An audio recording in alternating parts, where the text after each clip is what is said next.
Assalamualaikum warahmatullahi wabarakatuh. Alhamdulillahi rabbil alamin. Wassalatu wassalamu ala asyrafil anbiya'i wal mursalin. Nahmaduhu wa nasta'inuhu wa nastaghfiruh. Wa na'udzu billahi min syururi anfusina wa min sayyiati a'malina. Man yahdihillahu fala mudilla lahu wa man yudlil fala hadiya lahu. Rabbi shrah li sadri wa yassir li amri wahlul 'uqdatam min lisani yafqahu qawli. Amma ba'd. Alhamdulillah, bersyukur pada Allah Subhanahu wa taala kerana pada pagi ini kita dapat bersama. Insya-Allah pada pagi ini kita akan sambung perbincangan Sahih Bukhari pada muka surat 77, hadis 3978. Muka surat 77, hadis 3978. Jadi perbincangan kita pada pagi ini sebenarnya masih lagi berkait dengan maghazi, iaitu siri-siri peperangan yang berlaku dalam era gerakan dakwah Nabi sallallahu alaihi wasallam. Yang mana perbincangan pada pagi ini sebenarnya berkait dengan hadis ini. Jadi poin besar perbincangan kita pada pagi ini berkait dengan mana orang mati ni boleh dengar ke tidak suara orang hidup. Sebab dari satu sudut, maknanya khususnya hadis ada sebut berkenaan dengan kenyataan daripada Nabi, seolah-olah difaham sebagai orang mati ni boleh dengar lah bila kita berkomunikasi dengan mereka. Begitu. Tapi dari sudut yang lain dalam Quran, beberapa ayat menunjukkan tidak begitu. Di situlah berlaku khilaf. Bahkan khilaf ini berlaku di zaman sahabat lagi. Bukan sekadar berlaku di zaman kemudian, tidak, tapi berlaku di zaman sahabat lagi. Cuba kita tengoklah. Itu dia punya perbincangan. Kemudian dalam hadis ni juga kita bincang pada pagi ni juga berkait dengan, walaupun poin ini telah kita bincang sebelum ini, di mana disebutkan dalam hadis ini, hadis 3978 ini, bahawa perbuatan orang hidup ni ada kesan juga pada orang mati. Khususnya disebut tangisan orang hidup, yakni keluarga si mati itu memberi kesan orang mati dalam kubur tu akan diazab oleh Allah. Betulkah begitu? Bila Ibnu Umar kata gitu, Aisyah canggahlah. Aisyah kata tak betul tu, begitu. Cuba kita tengok. Baik, hadis 3978. Sebenarnya topik ni kita pernah bincang sebelum ni. Cuma di sini lebih detail.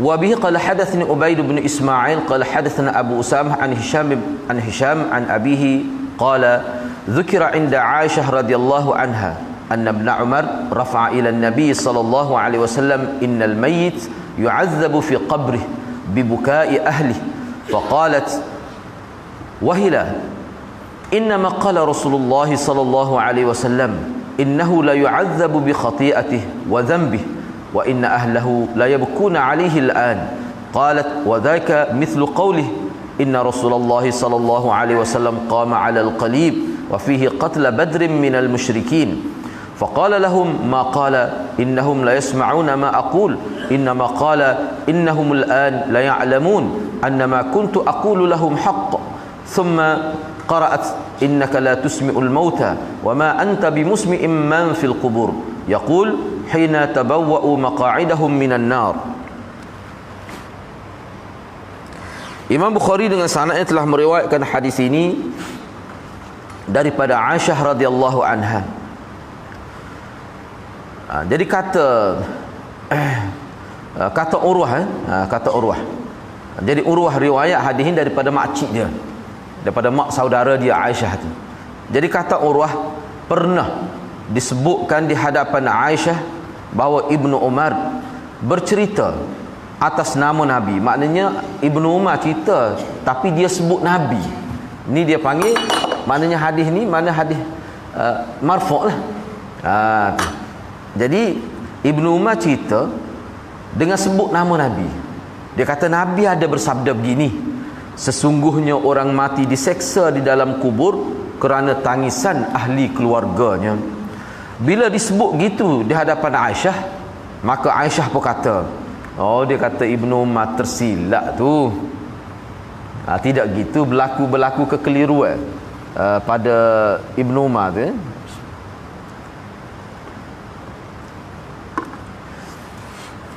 Jadi orang mati diseksa dalam kubur kerana tangisan ahli keluarga dia. Aisyah kata Ibnu Umar silap tu. Tidak begitu sebenarnya. Hak sebenarnya begini. Aisyah berkata, hak sebenarnya begini. Jauh duduk tu sambung yang terjemah duduk pada muka surat 82 tu. Panjang syarah dia tu. Hak sebenarnya gini. Kata Aisyah, Rasulullah sallallahu alaihi wasallam bersabda, sesungguhnya orang mati diseksa kerana kesalahan dan dosanya. Tu hak betulnya. Mana orang mati tu diseksa kerana kesalahan dan dosa dia. Hak bila tu kesalahan dan dosa dia hak dia buat tu semasa dia hidup di muka dunia, sebelum dia mati. Sedangkan kata Aisyah lagi, sedangkan ahli keluarga dia menangisi dia.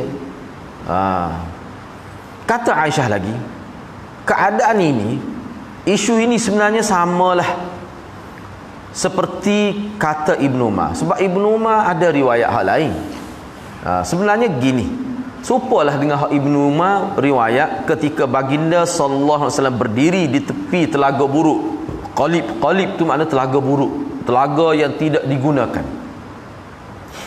Yang mana di dalam telaga ini telah dicampakkan orang-orang musyrikin yang terbunuh dalam peperangan Badar itu. Rasulullah sallallahu alaihi wasallam berkata kepada mereka, ini ketika Rasulullah berada di atas unta, ketika on the way, kita kata on the way adalah baliklah, ketika nak balik dah, Nabi berada di atas unta. Bila Nabi sampai di telaga buruk tu, dalam telaga buruk tu dicampakkan orang-orang musyrikin, termasuklah tokoh-tokoh Quraisy pada waktu tu yang mati tu. Maka Nabi pun kata, mana Nabi cakap ni, Nabi hadapkan kepada orang mati yang dilempar dalam telaga buruk tu. Rasulullah kata kepada mereka seperti Rasulullah berkata kepada mereka apa yang telah dikatakannya. Mana sebelum ini Rasulullah ayat dah kepada dia semasa dia hidup, Rasulullah kata pula. Apa dia Rasulullah katanya? Rasulullah kata bahawa mereka benar-benar mendengar apa yang sedang aku katakan. Mereka boleh dengar. Apa? Sesungguhnya Nabi SAW maksudkan dengan kata-katanya itu, ini komentar daripada Aisyah ni. Sesungguhnya Nabi SAW maksudkan dengan kata-katanya itu bahawa mereka sekarang benar-benar mengetahui apa yang pernah aku katakan dahulu adalah betul. Jadi kata Aisyah, maksud kata-kata Nabi bahawa orang musyrikin dia dengar. Mereka benar-benar mendengar apa yang sedang aku katakan, seperti mana aku kata dulunya kepada mereka. Kata Aisyah, maksud kata-kata Nabi ni maknanya bila mereka mati dicampak dalam kubur tu, baru mereka percaya aku sebut dulu, tentang adanya azab kubur, tentang adanya kita kata kehidupan lain selepas mati. Sebelum ni tak percaya. Tu maksud dianya. Bila mati baru dia percaya. Mana benarlah apa yang aku kata sebelum ni. Aisyah kata hak sebenar. Bukan makna dia dengar Nabi kecek tu, tidak. Makna dia yakin. Dan sebenarnya kata-kata Aisyah ni banyak disokong, banyak tepat dengan ayat-ayat Quran. Mana orang kafir ni bila orang tidak Islam ni, ataupun orang yang jahat lah dan sebagainya, orang tidak percaya. Sebab orang zaman masyarakat Arab jahiliah ni, antara hak mereka tolak, hak mereka tidak percaya apa Nabi sebut adalah ada kehidupan lain selepas mati. Hak tu mereka tak percaya. Mana selepas daripada kehidupan musyahadah ni, alam musyahadah ada satu kehidupan lain sebelum akhirat tu, namanya barzakh, itu alam kubur. Jadi bila Nabi sebut, mereka akan dengar apa yang aku kata ni, seperti mana dulu mereka dengar, mereka akan dengar pula. Dengar ni apa maksud dengar tu? Percaya. Mereka yakinlah. Bila tu? Masa mereka masuk lubang kubur tu, alam barzakh tu. Gitu. Rupanya aku sebut dulu, mereka tak percaya, rupanya betul. Betul ni sebagai pengakuan kerana mereka sendiri yang hadapi bila mati tu. Tu kata Aisyah ni. Kemudian Aisyah sebut sepotong ayat Quran sebagai membenarkan kata-kata dia, sebagai dalil lah. Dia pun baca ayat surah An-Naml ayat 80 tu. Sesungguhnya maksud dianya ayat tadi lah, innaka la tusmi'ul mauta tu. Dia pun baca ayat tu, innaka la tusmi'ul mauta wa ma anta bimusmi'in man fil qubur tu. Dia pun baca ayat tu. Apa maksud dianya? Sesungguhnya engkau tidak dapat menjadikan orang-orang yang mati itu mendengar. Engkau tu siapa? Nabi lah. Ayat ni sebut bahawa engkau, yakni Nabi Muhammad, engkau tidak boleh membuatkan orang mati jadi dengar kata-kata engkau semasa mereka ada dalam kubur tu. Gitu. Jadi dalam surah Fatir, tadi surah 6. Kemudian dalam surah Fatir yang bermaksud, dan engkau wahai Muhammad tidak dapat menjadikan orang-orang yang di dalam kubur mendengar. Tak boleh. Mana Nabi pun tak boleh. Maknanya kalau Nabi nak kecek, mana orang mati tu tak boleh dengar. Dan kita kena ingat, dulu kita telah sebut dah, hak ni khilaf di kalangan ulama. Jadi ulama yang mengatakan bahawa orang mati pun boleh dengar berdasarkan kepada zahir hadis ni dan juga hadis lain, dia kata ketika tu ya bukan sama. Tidaklah kata bila Nabi ni bila dia nak berkomunikasi dengan orang mati terus dia boleh berkomunikasi. Tidak, kalau Allah izin. Ni contoh Allah izin waktu ni. Sebab tu Nabi ni kenyataan adalah hadis Nabi yang menunjukkan bahawa Nabi bercakap dengan orang mati, Nabi bercakap lepas tu orang mati dengar, tidak sentiasa berlaku begitu. Sebab tu bagi ulama yang terima pun dia kata ketika tertentu dengan izin Allah. Maknanya Nabi tidak ada daya, tidak ada kuasa memperdengarkan kata-kata dia kepada orang mati secara mutlak. Tidak, tak betul begitu. Penting sangat ni sebenarnya. Apanya? Sebab dia ada ajaran salah ni, dia bebas bila-bila masa dia boleh bercakap dengan orang mati. Ni ajaran salah. Tempat kita pun bunyi khabar ada dah. Kalau di Indonesia tu kan, sebutlah di Indonesia ada. Siap dengan video dah, pergi kecek dia nyengeng gitu tokak di kubur. Dia kecek dengan tok guru dia hak mati lama jamal tu. Royak nikah anak dia minggu depan, lepas tu lepas nikah tu nak pergi Mekah duk cerita ke tok guru dia. Anak murid duk likut kubur ni. Sebab apa jadi gitu? Sebabnya dia ada satu pahaman. Sebab tok guru dia tu wali Allah, dia boleh dengar. Ni. Sebab dia ada setengah-setengah kalangan tu yang mereka beriktikad bahawa orang mati ni khususnya wali dia boleh dengar hak kita kecil. Hak tu teruk benar lah hak tu. Sebab apa hak kita duk bincang khilaf ni Nabi ya. Dia dak pergi bawa pas wali. Tu hadirat. Jadi peliklah kalau orang kafir tengok ke dok. Kalau orang tidak Islam tengok, tak lalu dia kepada agama Islam gitu. Ya Allah kalau aku ni dia tu dok. Ngongeng duk kecek lama, cuba tengok dalam YouTube. Kubur pusat tahfiz. Dia bawa anak murid dengar tok guru duk kecek dengar tok guru dia dalam kubur tu. Saya rasa kalau bunyi suara lagi puak takut tak tinggal cakap buat tak kubur tu. No ayatnya tidak teruk. Dia boleh jadi sesat macam-macam tu. Bahaya tu hati-hati. Dari sudut mana saya kata bahaya tu? Lepas tu kalau dia dengar dia tak boleh kecek ke? Pula akan timbul. Wali tu siapa kita boleh kecek dengan dia supaya dia hidup. Orang lain tak dengar suara dia, dengar tu tak tahu. Kata bila dia dengar lepas tu dia tak boleh bagi respon. Tu bahaya. Bila bagi respon ni hadis-hadirat, dia jadi sebuah hadis Nabi kata-kata wali dalam kubur tu. Tu kesal dia. Silap-silap hari bulan lagi tanya tarikh nak nikah anak pergi tanya tok guru dalam kubur tu. Dia akan jadi gitu seperti mana zaman jahiliah dulu. Memang berlaku gitu pun. Hak tu kita tak sih tu. Akhir sekali timbullah macam-macam daripada perkara ni dia akan timbul pula bertindai-tindai pula masalah-masalah lain akan timbul. Sebab tu bahaya. Sebab tu hadirat asas dalam akidah ahli sunnah wal jamaah ni perkara ghaib ni kita tidak boleh access maklumat ghaib. Tak boleh. Kalau seseorang tu dakwa dia boleh access maklumat ghaib akan rosak. Berlaku macam-macam bala. Lepas tu kalau demo kata gak kawal boleh juga. Nak kata benar ghaib boleh tabu lah. Dia dengar tok guru dia, hamba dengar juga. Kalau kita kata kalau nak catch, sebab tu benda ni hadat tak boleh agama dia tidak gitu, asas dia tak kuat tu. Hamba pergi jumpa tok guru misalnya dak. Tok guru hamba kata bertiah ngajar masjid ni tak payah. IJK dia tak pakal mana tu misalnya. Katakanlah. Katakanlah begitu. Kita pun tak pergi. Lepas tu kami ni kata dak tok guru hamba kita tanya tok guru hamba kata molek. Boleh jadi ke lagu tu? Agama. Tak jadi. Rosak habis tu. Tak boleh. Sebab tu kita ni asas lagi dalam fiqh kita hukum seseorang kita bertindak atas nama zahir ya. Kita hukum manusia kita buat hak dalam kita tak tahu. Hak perkara ghaib kita tak tahu. Kalau tidak ada boleh punah nak nikah. Bayar ke? Saya tahu ni berlaku. Nak nikah. Nak dapat natu lah. Kita tanya tok guru dia dalam kubur. Natu dia nak jadi calon nantu dia ni molek ke tak molek? Rosak hadirat. Lepas tu dia dengar lagu mana. Kita kena ingat banyak berlaku penipuan kan. Kalau kita belajar kitab mana iblis, syaitan, jin, dia boleh bersuara.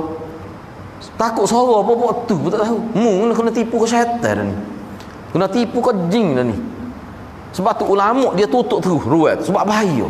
Awak tahu mana tu suara tok guru awak? Kalau kecek dengan puak-puak ni kata ustaz tak usah kecek lah, bukan dalam bidang ustaz tu dia mati gitu. Dia mati gitu lalu. Lepas tu kita nak kata lagu mana ke dia?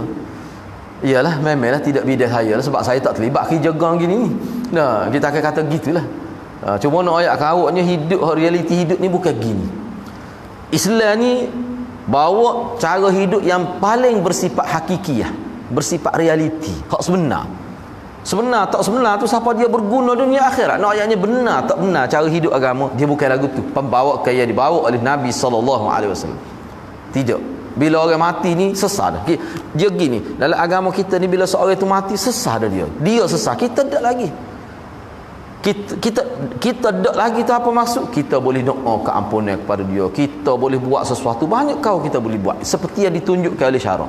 Sahabat pernah tanya, kalau mak kita meninggal dunia, apa dia kita boleh bantu dia? Ada sahabat tanya, mak kita meninggal dunia, apa lagi sumbangan yang kita boleh beri pada mak kita? Kan saya sebut dah sebelum ni 4 perkara tu. Salah satunya kita sambung kerja baik hak mak kita buat, hak ayah kita buat. Gapo dia? Amal jariah, kebaikan, sumbangan yang ibu bapa kita buat, hak kita sambunglah. Misalnya ibu bapa kita dulu cara ke masjid jadi EJK dengan sebab dia ada, maka banyak perkara kita kata benda-benda yang baik, kita teruskan. Ayah kita dulu konsisten lah, kita kata bagi RM50 ya sebulan kepada pusat anak yatim. Bila dia mati kita teruskan juga. Kita boleh pahala, dia pun boleh pahala. Lepas tu buat hubungan baik dengan kawan-kawan dia. Doa kepada kebaikan, doa keampunan. Tu doa kebaikan lah, doa keampunan. Tu kita boleh buat pada ibu bapa kita. Buat. Tapi dia tak boleh nak agama dah. Maknanya hadirat, kalau kita ikut saranan Nabi SAW, dia bukan banyak perkara yang kita boleh buat kepada orang mati. Dia ada beberapa perkara je. Dia tak boleh nak eret tentang kaluk tu. Tak boleh nak kiyah-kiyah sebab ni masuk dalam perkara ghaib. Tak boleh nak kiyah-kiyah. Lepas tu anak ni paling lebih hak dia buat baik, ibu bapa dia akan dapat pahala. Tu kesan dia. Menggunakan ad-dalu 'alal khair kafa'ili. Kaedah tu ulama kata. Orang yang menjadi punca kepada kebaikan, setiap kebaikan yang dibuat tu dia akan dapat. Hak tu kalau tidak anak pun boleh juga. Cuba bayangkan kita baca kitab Bukhari ni hadirin dan hadirat. 1400 tahun lagi Imam Bukhari ni mana lahir pada tahun kurun kedua, mati pada awal kurun ketiga. Imam Bukhari ni ulama zaman tu. Ni kita baca kitab dia ni, kita letak gini lah mudah 1200 tahun. Maknanya kitab dia dia susun ni orang baca 1200 tahun, berjuta umat Islam nak zaman, tiap-tiap zaman tu. Cuba bayangkanlah. Dia jadi punca pada kita boleh faham agama. Dan dia sanggup mati nak garing sampai tak ada daging tubuh bila mati tu. Orang jerit belaka buka kain tutup mayat dia. Nak yang Imam Bukhari tak ada nak mikir ke kerja buat. Selama mana ulama nak nikah tak ada nak fikir bab nikah. Kita duk fikir bab nikah ya. Nak ayatnya. Banyak mana pahala dia tak tahulah hati-hati sebenarnya. Ulama-ulama lagu ni lah orang panggil wali Allah tu sebab tengok jasa dia pelik. Rela tak makan jadi gitu. Bukan mudah tu nak jadi gitu. Jadi begitulah hadirat ringkasnya begitu. Sebab tu kita dalam bab agama ni petunjuk Rasul tu menjadi punca hidayah kita. Kata ikut tu jadi sesatlah. Tambah-tambah dalam bab perkara ghaib ni orang awam ni dia mudah sangat terpengaruh. Mudah sangat terpengaruh. Hakih ni pun sebenarnya Ibnu Umar ni dia bukan menggunakan akal dia, cuma dia faham hadis gitu. Aisyah kata silap tu. Bukan dia sengaja. Baik, kita tengok huraian dia. Cuba kita tengok huraian dia. Huraian dia ni panjang juga. Sebab ni perlu ni. Sebab kalau di India ni siapa ada kelompok besar pula hak percaya bahawa orang mati ni boleh beri respon pada orang hidup ni dia panggil pokok hayati dia panggil. Ada hak kata dak orang mati ni matilah. Tak boleh kita tak boleh akses dah maklumat ni, tak boleh mana tidak ada dah kita kata hubungan sosial dengan dia tu dah tak ada dah. No. Tak boleh. Musim Covid ke tidak musim Covid memang tak boleh dalam hubungan sosial dengan dia tu orang mati. Tak boleh dah. Putus terus dah tu. Tak nak buat apa dah. Ha tu dia panggil mamati, kumpulan mamati dia panggil. Siapa ada dua kumpulan. Baik, cuba kita tengok. Cuba tengok nota 86 cuba tengok. Kata Ibnu Umar sebut, dia kata Nabi bersabda, sesungguhnya orang mati diseksa dalam kubur kerana keluarga dia menangis tetai dia. Bila dia mati keluarga dia menangis. Dengan sebab tu dia diseksa. Sebab kalau sekali kita fikir pun tak berapa logik tu. Sekali kita fikir, mana nyanyi kawan tu? Beranak-beranak je ni tolak. No. Jadi tak ngaji belah mana? Dia jerit. Kawan ni kemain hebat, tok guru besar. Oh, berat lagu tu. Baik, cuba kita tengok.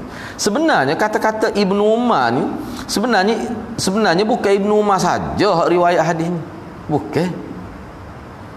Selain Ibnu Umar ada lagi beberapa orang sahabat Nabi yang riwayatkan hadis ni. Termasuklah ayah dia sendiri Sayyidina Umar. Riwayat ini memang sahih. Dari sudut sanad memang sahih. Dari sudut sanad memang sahih. Dan diperakui oleh tokoh-tokoh hadis lah bahawa hadis ni memang sahih. Hadis ni bukan sahaja diriwayatkan oleh Imam Bukhari, malah Imam Muslim, Imam Ahmad, Imam Abu Daud, Imam Tirmizi, Imam Ibnu Majah, Imam Nasa'i. Ni tokoh-tokoh dalam Sihah Sittah tu. Semua mereka meriwayatkannya. Cuma ni hal kita nak tahu ni.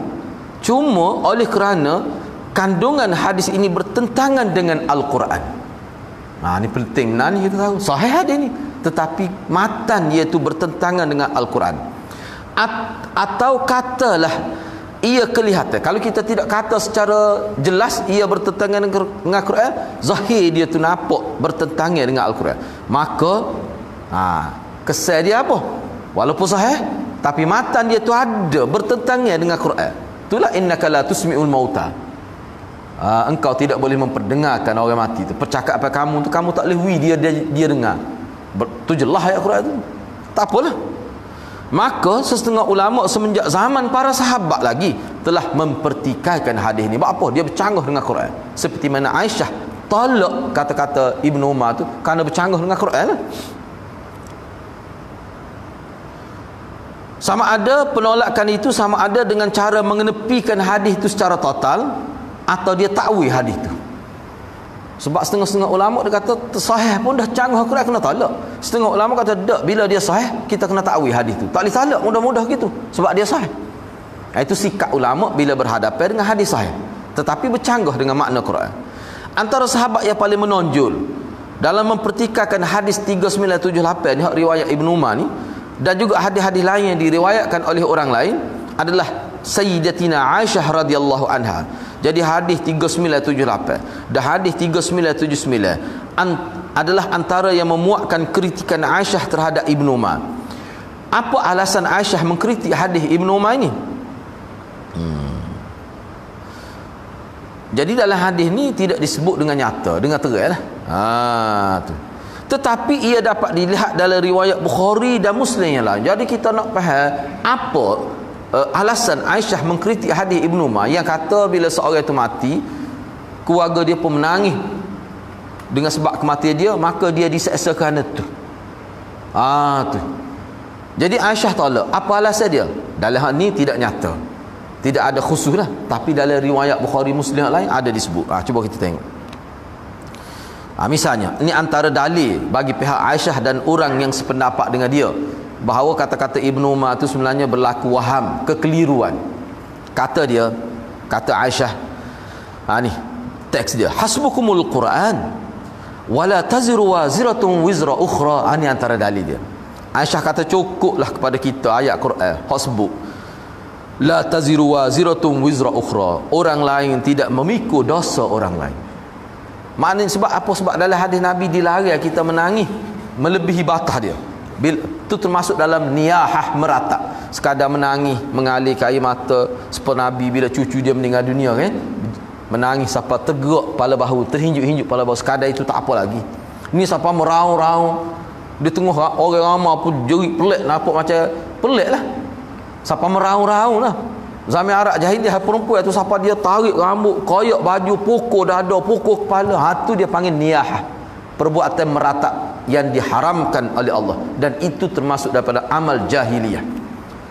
Dan sebab itulah Nabi mereka awal Nabi tak benar perempuan pergi kubur, takut tak boleh kawal perasaan tu. Tapi bila wanita Islam sudah terdidik, ada pula hadis Nabi kata pergilah ke kubur tu, fa innaha tudzakirukumul maut. Kerana kubur ni bila pergi dia boleh mengingatkan kita kepada mati. Nabi ajar nak doa bila kita pergi kubur, doa istighfar kepada orang mati. Hak tu riwayat Aisyah juga. Baik, jadi Aisyah kata cukup dah Quran. Quran sebut la taziru waziratun wizra ukhra. Wala taziru waziratun wizra ukhra. Mana orang lain tidak memikul dosa lain. Dengan sebab orang lain buat dosa, tidak jatuh atas kepala dia, kecuali dia sabit juga dengan hal tu, perbuatan tu. Itu baru dia dapat. Kalau tak sabit, tak dapat. Nyanyi okey kalau kena gitu. Baik, kesimpulannya ialah Aisyah telah menggunakan pakai satu kaedah dirayah. Ni. Jadi Aisyah pakai kaedah dirayah. Salah satu kaedah dirayah ialah fikir dari segi kemunasabahan, logik ke tidak. Itu salah satu ciri-ciri dirayah. Sangat logik ke tidak orang lain jerit tak ada pasal-pasal dia jadi boleh dosa. Tak logik gitu.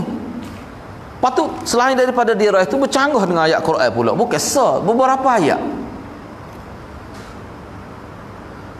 Kaedah dirayah dalam menghadapi hadis yang diriwayatkan oleh Ibnu Ma. Kaedahnya ialah, apa maksud kaedah dirayah sini? Ni kaedah dia ialah mana-mana hadis yang bertentangan dan bercanggah dengan Al-Quran perlu diketepikan hadis itu. Ni kaedah ni. Tak kira lah hadis itu sahih ke, tapi kalau bercanggah dengan Al-Quran, tak boleh nak dikompromikan, maka kena tolak hadis. Dia tak boleh tolak Quran, kena tolak hadis walaupun sahih. Mesti ada tak kena tu pada hadis tu. Berikut dikemukakan pandangan ulama di sepanjang zaman tentang hadis 3978. Ni. Jadi bagaimana komentar ulama di sepanjang zaman lah tentang hadis ni, yang mana zahirnya hadis ni nampaknya bertentangan dengan Al-Quran. Sama ada mereka memakai kaedah tarjih, jamak, takwil, taufik dan sebagainya. Jadi ulama dalam menghadapi hadis ni, bagaimana sikap ulama? Sebab apa hadis ni zahir nampak bercanggah dengan Al-Quran? Lagu mana cara dia? Ulama kita cuba kita tengok. Ni ada. Ni kita belajar ni agak beratlah sikit sebenarnya. Cuma hadirat kalau hadirat perhati ikut timolek, kita akan dapat satu kebaikan. Qiyam dia panggil nilai ni. Bahawa fakta-fakta dalam agama ni, hadis ni ulama kita bahas sesa.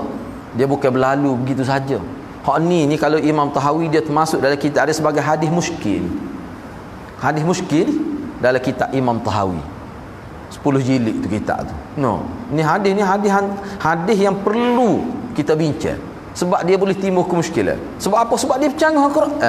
Bercanggah dengan kemunasabahan. Bercanggah dengan logik. Tu. Jadi setengah ulama dia tolak tu. Tak boleh kena pakai Quran. Seperti mana Aisyah dan ramai lagi orang lain. Tapi setengah ulama tak. Hadis ni masih lagi boleh kita hejah. Kalau dalam bahasa Kelantan boleh hejah lagi hadis ni, supaya nampak tidak bercanggah dengan Quran. Sama ada guna kaedah jamak, kita kumpul kemudian kita cuba kompromi ke hadis tu, ataupun kita taufik, mana kita selarah ke hadis tu, ataupun mana kita takwil lah maksud dia gini sebenarnya. Cuba kita tengok. Yang pertama, ini penyelesaian terhadap hadis ni yang zahir nampak bercanggah dengan Quran, maka ulama sesat. Syaratnya hadis tu kena sahih lah. Kalau tak sahih tolak petai dah. Syaratnya hadis tu sahih. Baik, cuba tengok. Yang pertama, Aisyah, Sayyidatina Aisyah dan juga golongan ulama yang sependapat dengan Aisyah, mereka langsung tidak mau terima, tolak tu hadis ni. Bagi mereka ia adalah waham, telah berlaku kekeliruan dalam memahami hadis ni. Sebab mengikut kaedah usul hadis, orang yang siqah, orang yang baik, orang jauh, dia boleh berlaku kesilapan memahami itu. Dia boleh berlaku sebab manusia. Bukan Nabi. Kalau Nabi tak, sebab dia ada maksum itu. Orang lain boleh berlaku. Tak kira lah dia ni hebat setara mana pun, dia boleh berlaku kesilapan, salah faham, itu boleh berlaku. Jadi bagi mereka, hadis yang disebut oleh Ibnu Umar ni adalah hasil daripada kekeliruan, hasil daripada kesilapan, hasil daripada terlupa dan keliru perawi dia. Tu. Di dalam hadis 3978 ni, ni lah kita bincang ni. Aisyah dengan jelas Aisyah kata Ibnu Umar tersilap. Aisyah ni bukan main-main, bukan sembarangan orang dia ni. Perempuan yang paling alim zaman Nabi. Dia anggap sebagai mufti perempuan dia. Di dalam riwayat Muslim tersebut, bukan ni riwayat lain, dalam riwayat Muslim tersebut, apabila Aisyah mendengar hadis Ibnu Umar yang disampaikan kepada dia, beliau terus berkata, ni dalam riwayat ni tak ada hak Muslim, riwayat Bukhari tak sebut gitu. Dalam riwayat Muslim bicara isu yang sama, bila disebut pandangan Said Ibnu Umar kepada Aisyah, Aisyah kata selalu, kata mana? Rahimallah Aba Abdurrahman sami'a syai'an falam yahfazhu innama marrat ala Rasulillah sallallahu alaihi wasallam janazatu yahudi wa hum yabkuna alaihi faqala antum tabkun wa innahu la yu'adzabu. Aisyah kata, mudah-mudahan Allah merahmati Abi Abdurrahman. Abi Abdurrahman ni kunyah kepada Ibnu Umar. Bila sebut Abi Abdurrahman ni ayah pada Abdurrahman, mana Ibnu Umar lah. Sebab Ibnu Umar ni dia ada anak yang bernama Abdurrahman.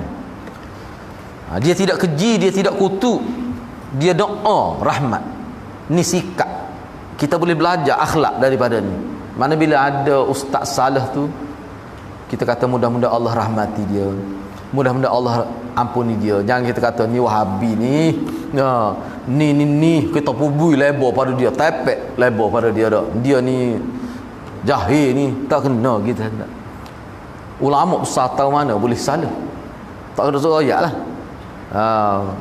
Tengok sikap dia. Bila dia tengok Ibnu Umar telah salah, dia kata mana? Rahimallah, mudah-mudahan Allah rahmati dia.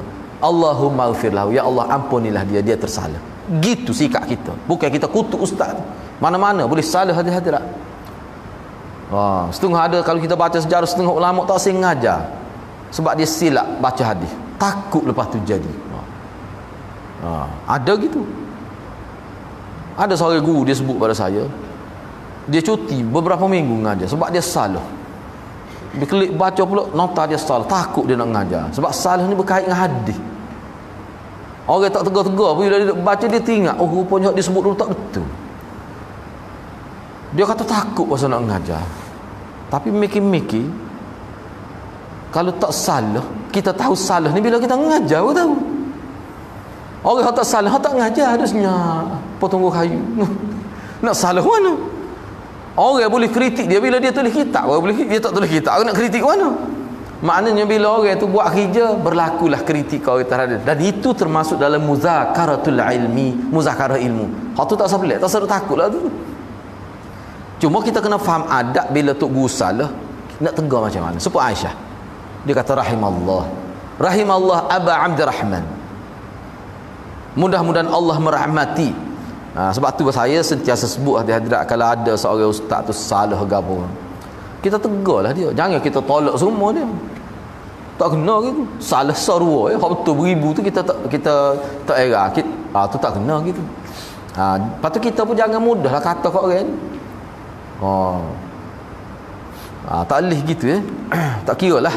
Sebab bahaya, saya bimbang juga sebenarnya. Sebab lah ni dia jadi secara tidak langsung, kadang-kadang sikap ustaz tu sendiri dia membentuk pola pemikiran masyarakat. Dia membentuk pemikiran masyarakat. Jadi masyarakat mengklasifikasikan ulama ni menyebabkan jadi tertutup ilmu. Jadi fitnah terhadap hadis Nabi. Hadis Nabi jadi terfitnah. Bila dia ayat hadis Nabi pun orang tolak. Apa sebab orang tolak dia? Tu dia panggil penolakan hadis secara tidak langsung. Ni ke ulama. Kena berhati-hati. Cuba tengok ni sikap, ni akhlak yang ditunjuk oleh Aisyah. Bila dia yakin ni, Aisyah dia yakin ni Ibnu Umar tersalah. Dia tidak kata bahasa tak erti, tak tanya orang dulu. Dia tak kata gitu. Dia kata rahimallah Aba Abdurrahman, mudah-mudahan Allah merahmati Aba Abdurrahman, yakni Ibnu Umar. Dia mendengar suatu hadis tapi dia tak ingat molek hadis tu. Kata Aisyah, memang dia dengar, dia tahu hadis tapi lam yahfazhu, dia tak ingat molek hadis tu. Bukan gitu hadis tu ni. Patut hak mana? Hak betulnya sebenarnya begini. Hak betulnya gini sebenarnya latar belakang hadis ni. Cerita dianya ketika berlaku ada satu jenazah orang Yahudi. Hak tidak Islam ni asal cerita dia. Yahudi, jenazah dia tidak Islam, dibawa lalu di hadapan Rasulullah sallallahu alaihi wasallam. Dan ketika dibawa lalu tu, orang-orang yang mengiringi jenazah itu menangisi dia dengan kuatlah, maksud dia. Jerit, hau jerit. Tu. Pada ketika itulah Rasulullah kata, kamu menangisi si mati sedangkan dia diseksa. Kamu duk jerit sebab dia mati sedangkan dia diseksa di alam barzah tu. Walaupun dia tidak mati lagi pun dia sudah berada, walaupun dia tidak dikuburkan lagi pun dia telah berada di alam barzah. Baik. Jadi latar belakang hadis ini berkait dengan Yahudi ni, orang tidak Islam. Maknanya sakit baki amalan jahiliah masih melekat dengan kukuh lagi pada pokok Yahudi tu. Baik. Pada ketika itu, di dalam riwayat Imam Ahmad pula tersebut, apabila Aisyah mendapat tahu, jadi makna Aisyah sebut tadi tu, hak Nabi sebut tu diseksa dengan sebab tangis tu berkait dengan orang Yahudi. Kamu duk jerit sedih, dia kena seksa. Sebab apa dia seksa tu? Bukan kerana tangis tu, kerana kafir dia tu. Tu sebenarnya. Baik. Dalam riwayat Ahmad pula ada sebut begini. Apabila Aisyah mendapat tahu Ibnu Umar meriwayatkan daripada ayah dia Sayyidina Umar sendiri, bahawa Rasulullah sallallahu alaihi wasallam bersabda, al-mayyitu yu'azzabu bi bukai ahli alaih. Si mati diseksa kerana tangisan ahli keluarganya. Maka Aisyah terus berkata, yarhamullahu Umar wa ibn Umar fa wallahi ma huma bikadhibain wala mukazzabain wala mutazayyidain wala mutazayyidain, innama qala dhalika Rasulullah sallallahu alaihi wasallam fi rajulin minal yahud wa marra bi ahli wa hum yabkuna alaihi faqala innahum la yabkuna alaihi wa inna Allah azza wa jalla la yu'adzibuhu fi qabrih. Bila ni dalam riwayat dalam Sunan Abi Daud, dalam Musnad Imam Ahmad. Ni dalam Musnad Imam Ahmad. Ni bila saja disebut pada Aisyah bahawa Ibnu Umar riwayat ni daripada ayah dia sendiri, bahawa orang mati tu diazab dengan sebab orang hidup keluarga dia jerit menangis. Aisyah pun kata selalu, mudah-mudahan Allah merahmati Umar dan anak dia. Tadi Ibnu Umar saja, mudah-mudahan Allah merahmati Sayyidina Umar dengan anak dia. Sebenarnya Rasulullah kata begitu tu betul, Rasulullah kata begitu betul, tapi berkaitan dengan jenazah seorang lelaki Yahudi yang diiringi oleh ahli keluarga dia, yang mana ketika ahli keluarga mengiringi dia tu, mereka pakat jerit menangis. Maka Nabi pun bersabda, mereka menangisinya sedangkan Allah pula menyeksa dia dalam kubur dengan sebab dia kufur dia tu lah. Kalau dia tak jerit pun kena seksa juga, tak ada faedah pun jerit tu. Dia kita kenapa? Dia jerit ni sebenarnya dia ada maksud dia. Sepola ni kita kata dalam setengah-setengah agama tu memang dia ada khusus, dia bayar nah kepulan jerit tu. dia ada ejek dia kali. Dia dibayar, dia bui sapu tangan, dia bui jerit, hak ni hak tina je jerit. Sebab pada anggapan mereka ni sudah jadi akidah lah ni, sudah jadi akidah pada anggapan mereka bila menangis tu dia boleh mempengaruhi Tuhan tu. Maknanya kekiranya dia tidak akan diseksa lah. Maknanya bila menangis tu dia akan kesal daripada menangis tu, maknanya dia akan hidup dengan aman dalam kubur. Dia ada maksud itu. Dia menangis bukan saja jerit. Sebab tu Nabi kata jerit, dia ingat jadi molek dengan jerit tu, padahal kena seksa dalam kubur. Tu maksud dia ni. Baik. Jadi maksud Aisyah ialah ni. Maksud Aisyah ialah si mati diseksa bukan kerana ahli keluarga dia yang menangis, tetapi kerana kufur dia tu. Kamu jerit tak jerit pun tidak akan dapat kebaikan dah. Dia tetap akan diseksa. Sebab apa? Sebab dia tu kufur. Sebabnya orang kafir zaman jahiliah, dia hak zaman lah ni pun dalam agama lain, jerit tu kira-kira boleh meringankan beban orang mati tu. Tu dalam akidah dia. Sebab tu Nabi tak benar. Hak kita disuruhnya ke dia? Istighfar sebanyak-banyaknya kepada orang mati tu. Sambung kebaikan dia buat. Jangan mati kebaikan dia buat. Biar jariah dia tu berjalan tu. Kita bantulah dia. Misalnya. Sebagai contoh. Katakanlah sebab adalah seorang tu dia kata ustaz, dia wasiat lah tak tahulah, cuma wasiat mulut je lah. Tapi saya nak ambil contoh ni.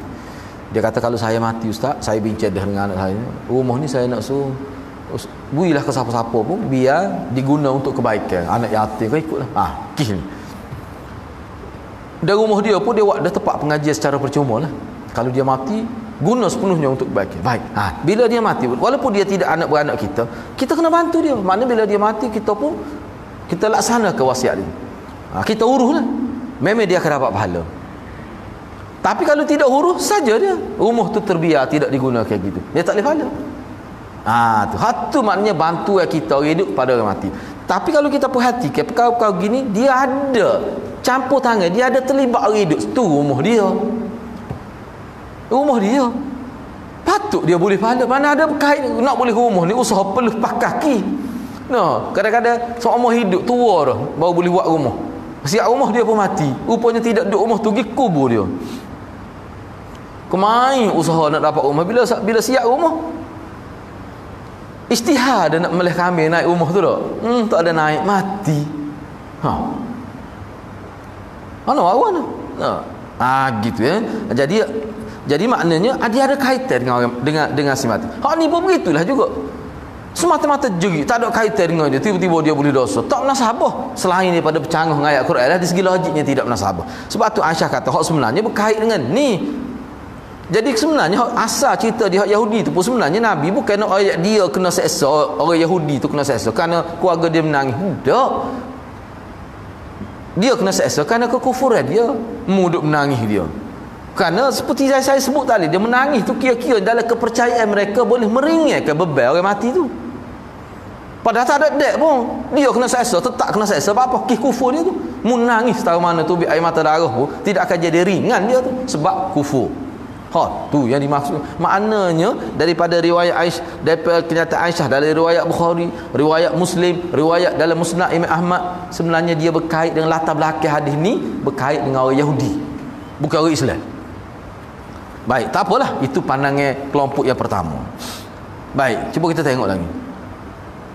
Imam Asy-Syafi'i rahimahullah cenderung kepada pendapat Aisyah ini berdasarkan apa yang diriwayatkan oleh Imam Baihaqi daripada beliau di dalam sunannya, dalam Sunan Baihaqi.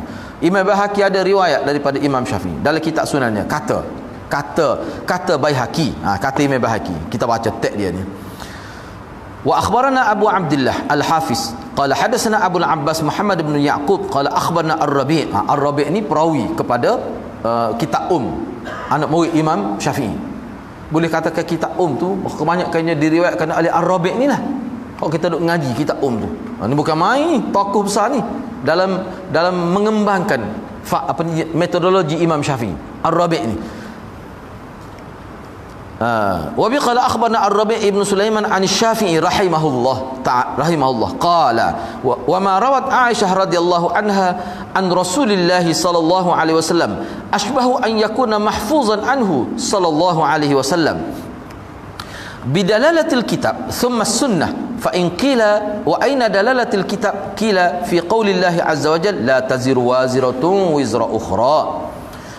La taziru waziratun, tidak ada waw. Hak tadi waw tu sebagai waw atas saja tu.